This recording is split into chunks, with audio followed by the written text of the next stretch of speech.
rare for fighters to get title shots in their UFC debuts. It's also even rare to like bring a reigning champion in and just give him this title shot right away. I think it was Gilbert Melendez was the last one. So I'm curious, just when they approached you with a name like Kai Asakura, who we've been watching for many years and never thought he'd be in the UFC, when they approached you with him, were you aware of him and did you like the matchup? Yeah, I think the coincidence about my division, I already fight to everyone. The number one, number two of my contenders, I already beat twice, Brenos, Moreno, and Rival. Then we take the number 10, Erchagi, come fight with me, I won too.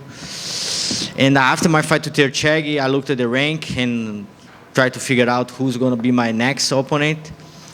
And then in UFC, contracted Kai Asakura. I think that's a very good movement, That's the power about UFC, bring a champion for another promotion. And this guy just leave his belt to try the chance to fight for UFC, for try to fight for the belt, And that's what I think. If you want to be the best fighter of the world, that's what he think. You need to win the UFC belt, I respect all the promotions, but everybody know about how big is UFC. And if you want show all the world you're the best, you need the UFC belt, And when he bring the name Asakura for me, I think that's perfect challenge, Super excited for that fight, very excited fight. And someone I never figured out I have the chance to fight, And that's what I want. I want to fight with the best fighters of the world, and UFC give me that opportunity. Did you watch him much when he was fighting in Rising? Because he was in here earlier, and he said he watched the flyweight and the bantamweight division because he always knew he might come over here and challenge you guys. So did you watch him at all when he fought in Rising? Yeah, just when he gave them the name, He fight with one of my teammates, my training partner, Kyoji Riguchi. And for me, Kyoji Riguchi, one of the best fights all the world. Doesn't matter the division, Kyoji Riguchi so good. Kyoji helped me to involve my game so much. And when I see he knocked out Kyoji, I get a more attention about him, who this guy, can beat Kyoji because Kyoji is so good. And then I realized I have a very good fighter to fight, And that's it, I start to study him more. I see he fight with Emmanuel Cape, won one time and lose one time. He fight with Yuka Sasaki. I fight with the same guy before. Good coincidence, and I'm so happy for that fight. I think make that like a crossover, open the door for a lot of good fighters all across the world, a lot of champions across the world. You have so many good promotions, but of course everybody wants tests in UFC. And I think it's gonna be a good test for everybody. Just for me, but for everyone. See a UFC champ versus another guy is a former champ for another promotion. The countdown they talked about his knees. He has some of the best knees that we've seen. He was in here, and he said that his message to UFC fans was, "You've never seen anyone like me before," and he wanted to quote, "bring excitement back to the flyweight division." So, I'm curious, when you are studying him and watching his tape, what do you make of his skill set overall? Yeah, I think everybody can see the same thing I watch, like a very good striking, nasty knees, come forward. He like a old times in Pride. That's a fight style he have. But in UFC it's different, we have so many good grapplers here, and I prove maybe I'm the best one in my division,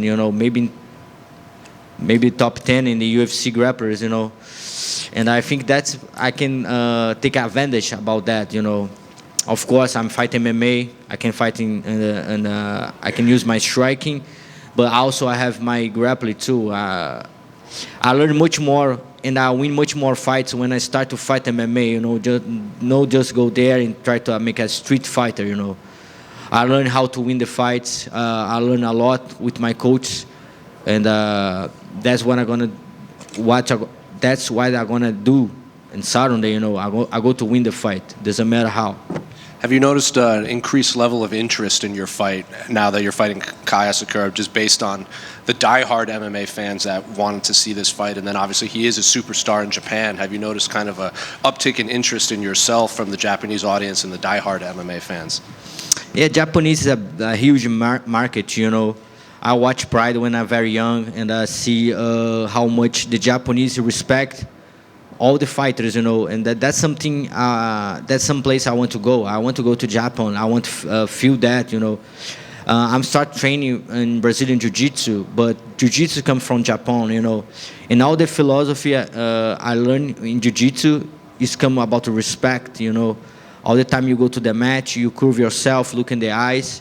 And I love the culture about that, you know, and that's one place I want to go. And of course, if I can beat Kai Asakura and get all his fans, it's going to be very special for me. And then just last one for me, unrelated to your fight. Can I just get your thoughts on the co-main event between Ian Gary and Shavkat? I think after you guys were originally the co-main, and then when Bilal fell out, they slotted this as the co-main. It seems fans are more interested in that fight than the original main event. I think that's an amazing fight. Two very good fighters, you know. Shakhtar looked like a perfect, you know. He's have 18 fights, 18 finish. I think nobody have numbers like him, you know. And Ian looks super strong, super good. He have a very good gyms. He trained with Charlie's. He trained in the Kill Cliff. He trained so many places. And I think that's an advantage for him, you know, because I train in a lot of gyms too. I train with so many good training partners. And that fight's going to be very good too. Thank you. Alexandre right here. This is your second straight pay-per-view main event after two pay-per-view co-main events. Do you have a preference between headlining shows or maybe co-headlining shows where the spotlight is either on you or on you a bit less? Do you have a preference? You know, I start to learn more about that, you know. I'm a very good fighter, that's I know, you know. And I'm start to learn more about how to expose myself, how to sell pay-per-view. I know that's good for everyone in that room. And of course, make the main event is different, you know. I make the main event in Brazil, Rio, that's my town. And that's a dream for me, can defend my belt in front of my mother, my first master, my brothers. But here to Vegas and make this main event here, that's so special for me, man. I love to come to Las Vegas to fighting, and the opportunity to make the main event here, and that city is for that. The guys building that city for big shows, big events, and I'm super happy to learn more about that, how to be a superstar. There's been a lot of talk about pound for pound over the past few months with the John Jones and Dana White situation. You're number 11 on that list right now. Do you feel you should be a bit higher and maybe with a win on Saturday or even right now, you deserve to be in that top 5? Yeah, of course. Maybe the fans think about the pound for pound just a numbers, just one more ranking. But I think to all the fighters, this is something huge, you know. That's something everyone want to be the best fighter of the world, you know, and I try to do that too, you know.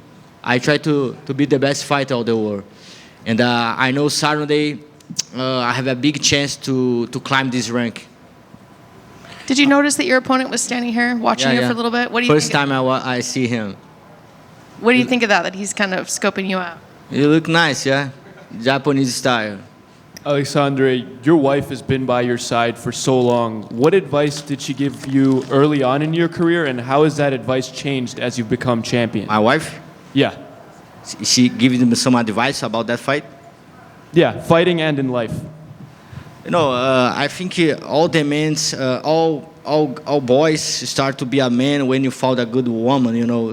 That's what my wife did for me, you know. After that, before my wife, I'm just a little kid, try to figure out my place in the world, you know. And then my wife showed me how to be a man, you know. I make a lot of mistakes, and she showed me how to be the right, you know. And I like to say, everything I did in my life is try to be a better person, better husband, better father, and I try to impress my wife all the time, and that's why I'm champion of the world, you know. Awesome. And you spent so much time with Coach Pahumpa. Outside of fighting, how has he helped you as a person? So many good things, brother.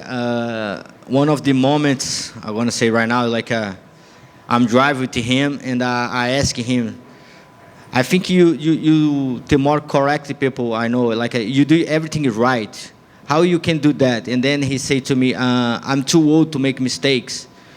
And that's this now it's for me that's like a mantra, something like I'm still thinking about, I'm too old to make mistakes, and that's a good advice for me.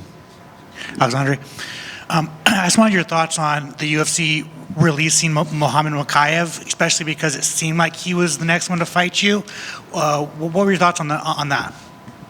I think Mokaev is a very good, talented. He's very young. He have a dream. He have a wish. Try to be the youngest UFC champ. But like they got decisions. I think he figured out about that. I think he have opportunity to back to the UFC. He's a very good talent, and of course that he's someone can show to UFC. He's very good fighter. And of course, he have a chance to fight for the belt. Were you planning on fighting him? Because it seemed like after he beat Manel Kape, he was next to fight you. Yeah, that makes sense. Of course, Manel Kape is a huge fighter, one of the stars in UFC right now, and maybe that's a fresh blood after I beat a lot of guys.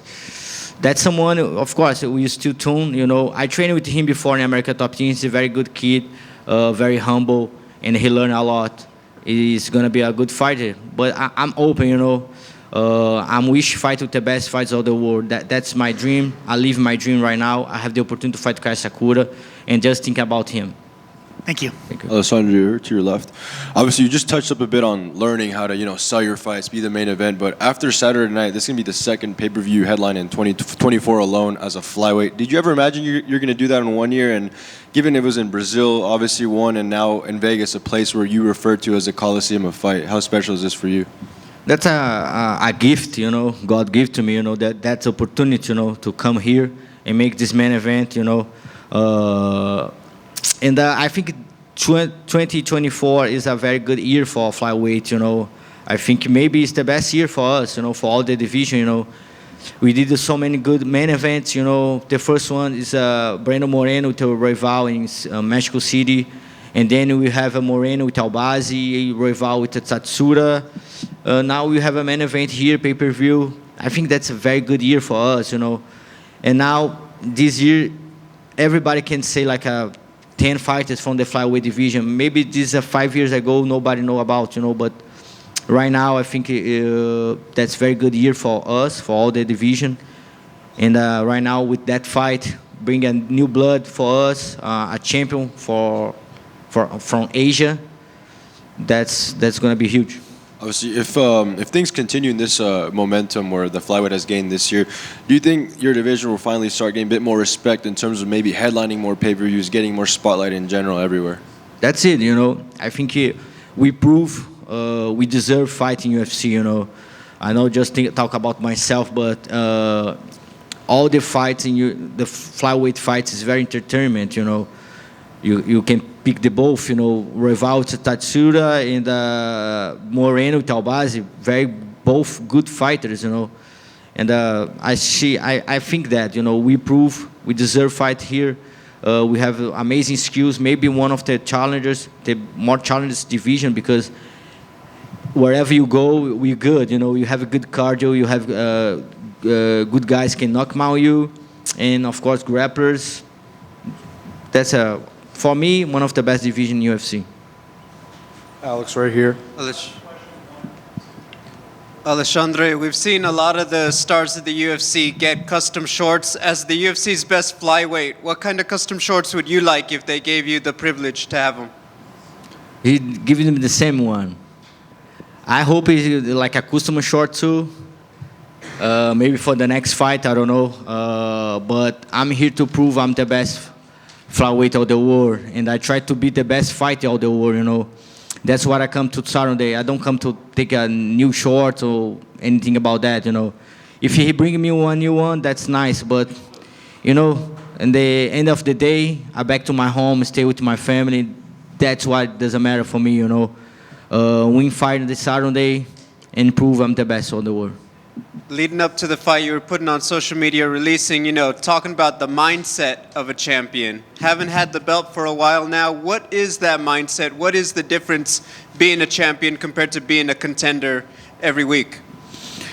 You know, I think everybody need to figure out your mindset for that, you know. For me, is stay with my feet on the ground, you know, have a good woman on my side.